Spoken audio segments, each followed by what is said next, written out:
eze nara ekele nke m ji.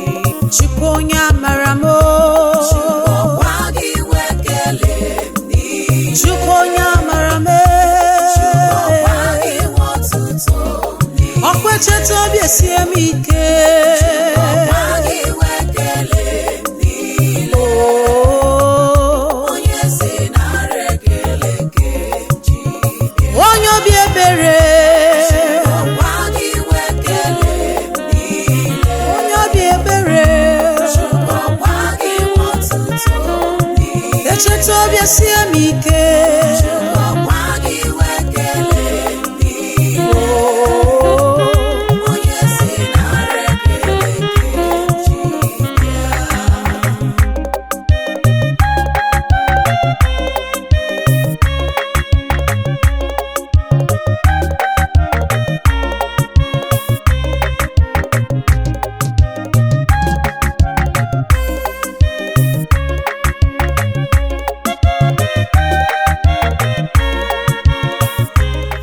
Yeah, good morning viewers all over the world.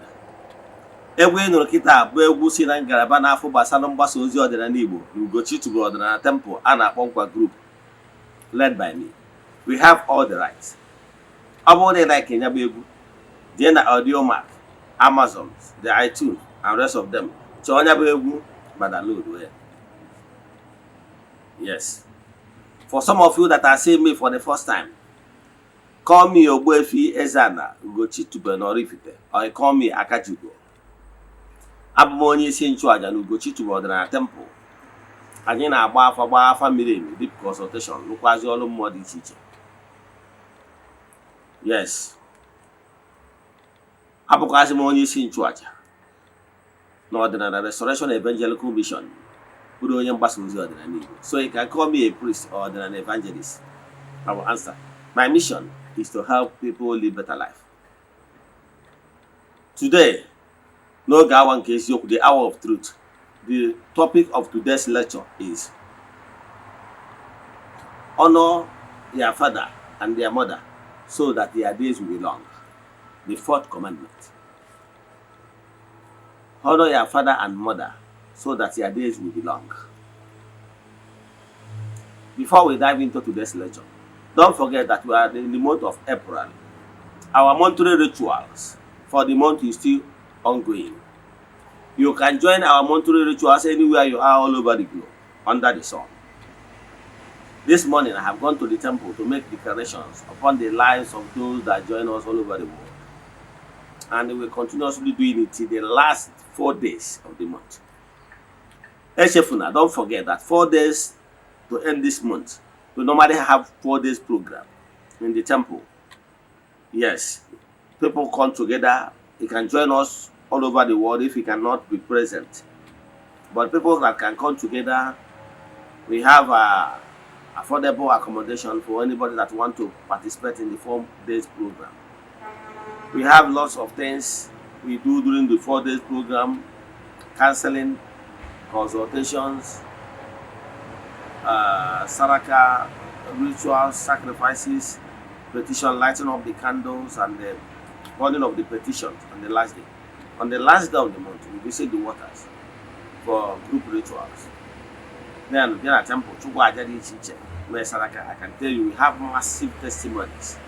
We started this group rituals over 3 years now. But as you all know, we don't share testimonies on social media or even in Eze-Oku TV. You know why? It's not necessary. But I can tell you there is power in group rituals. So if you want to partake in this month, what you have to do is forward your 3 prayer requests, then make token donation to the account number. Chat me on WhatsApp so that I will tell you other details we need from you in order to book you.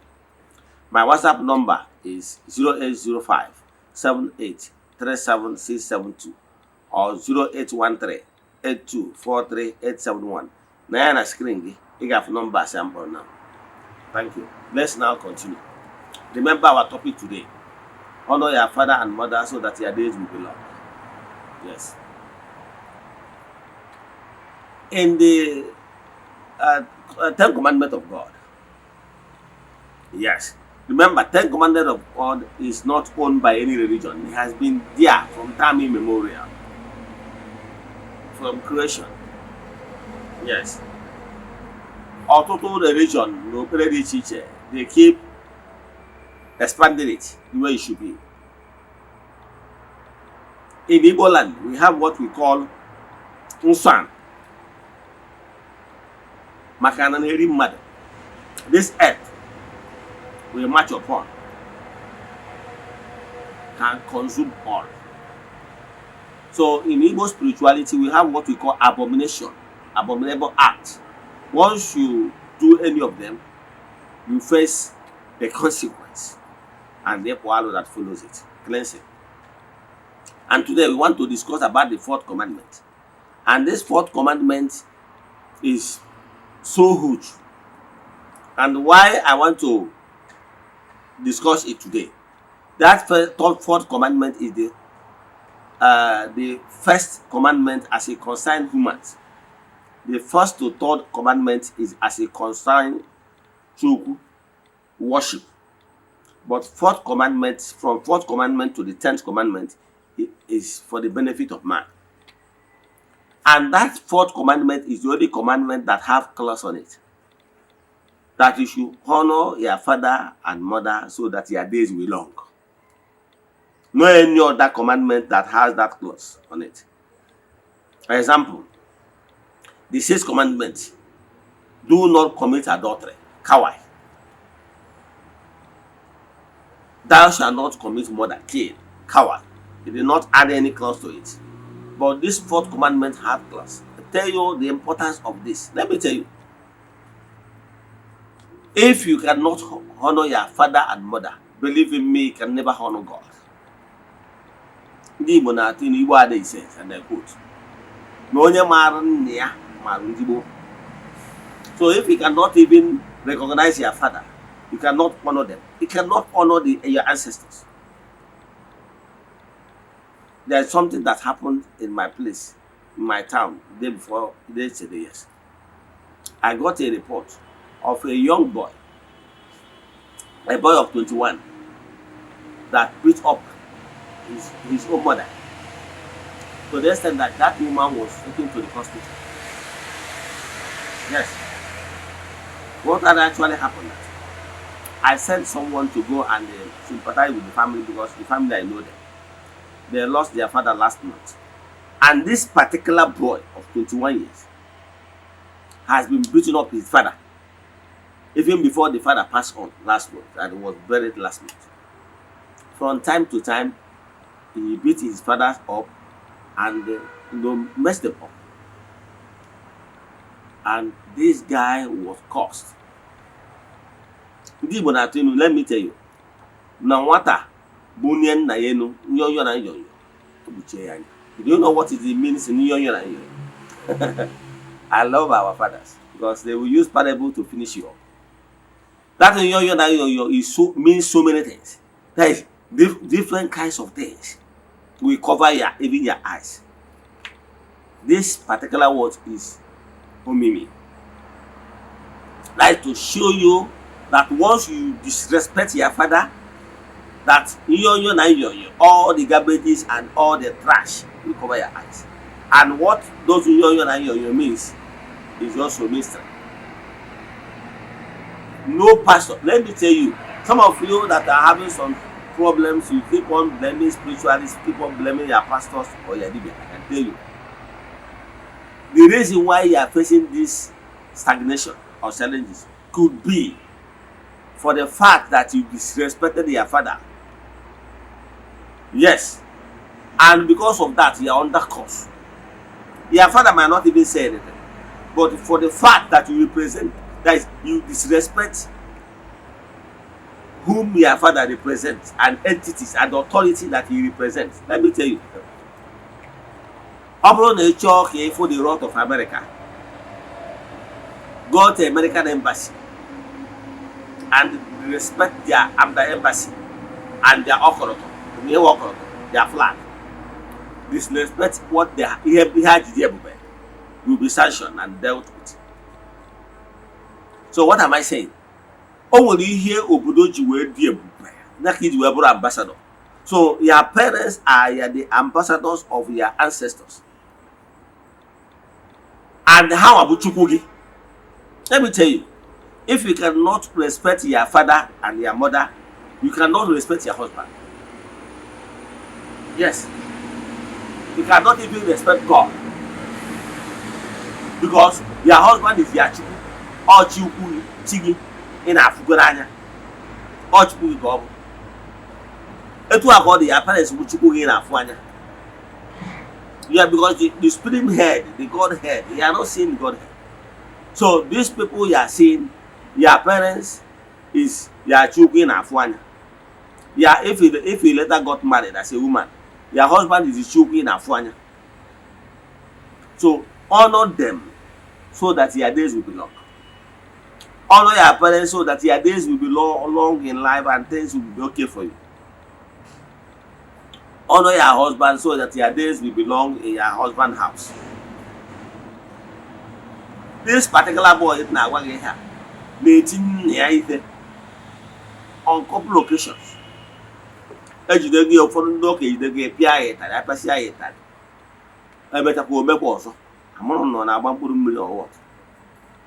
Mana ana m achọ ịgwa ụdị ụmụazị a na-amụta kịta n'oge ọgwụgwụ oge a. O nwere any justification ga-eme ka ire ezi aka gị wee tie nna gị ihe.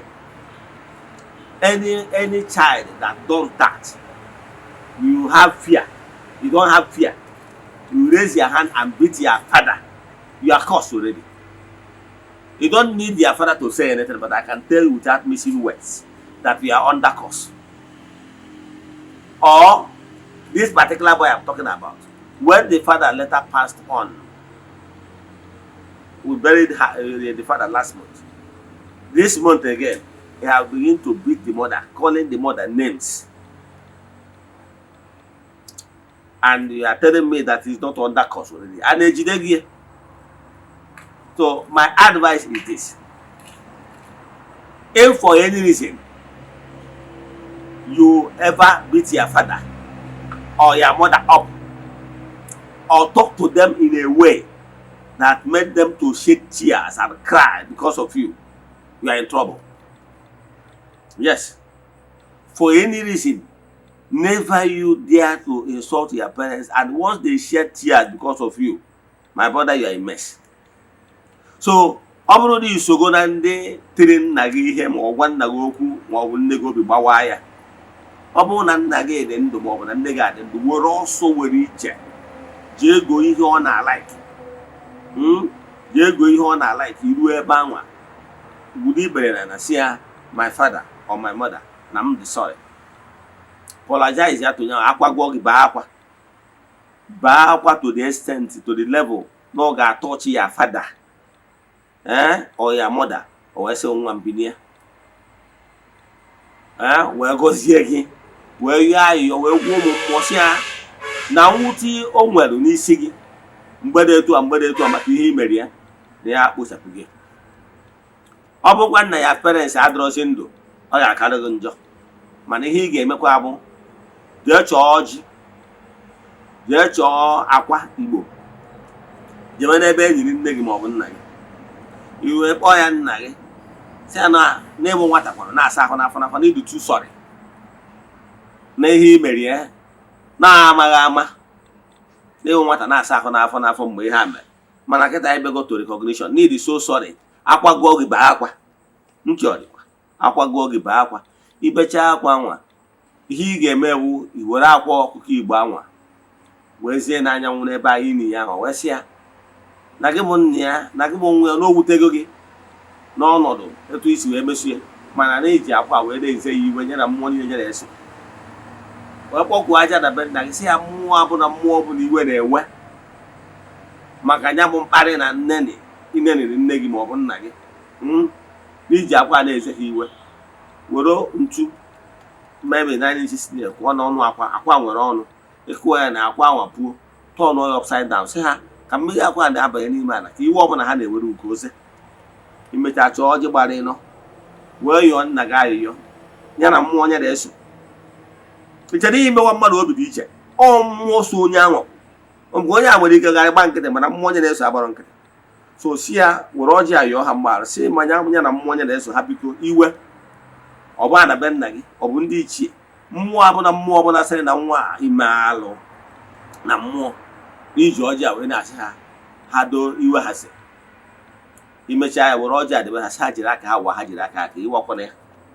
Ọ bụrụ na imerie nna gị jee mee ya, jee n'ili eme ya. Ọ bụrụ na imerie nne gị jee n'ili jee mee ya. I can tell you na imesịa ya, ihe ọzọ ị ga-eme ewu bụ isiere ha nri. Etu ha esi efu mmadụ si efu iri chie, etu a ka ị ga-esi fidi nne gị na nna gị wee yọọ ha si adoo na-eri sọrị. Onye abụghị ihe ya atụ ịrịa.